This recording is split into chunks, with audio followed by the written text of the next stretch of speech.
Welcome back guys. अब हम स्वाद के पास ही है ना गाइस। हाँ, कितने को किलोमीटर रह गया होगा? 100 किलोमीटर। हाँ गाड़ी यार 100 किलोमीटर भी बड़ा हुआ स्वाद पर। और हमने क्या सोचा नाश्ता करने, कल हमने बनाया था ना वो मटर और चिकन। ये लो, आज फिर हम सालन गर्म करके खा रहे हैं। सुबह का नाश्ता हो रहा है हमारा।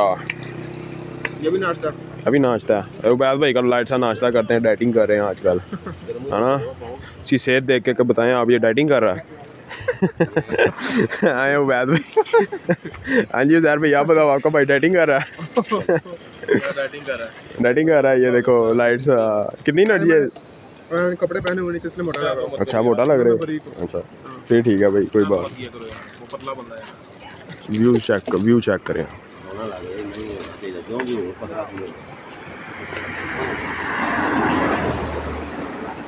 ग्लास कितनी पैदल चल खा देना। तो मैं 2 महीने बाद ही पहुंचाऊंगा। वो देखो कहाँ जा रहे हैं।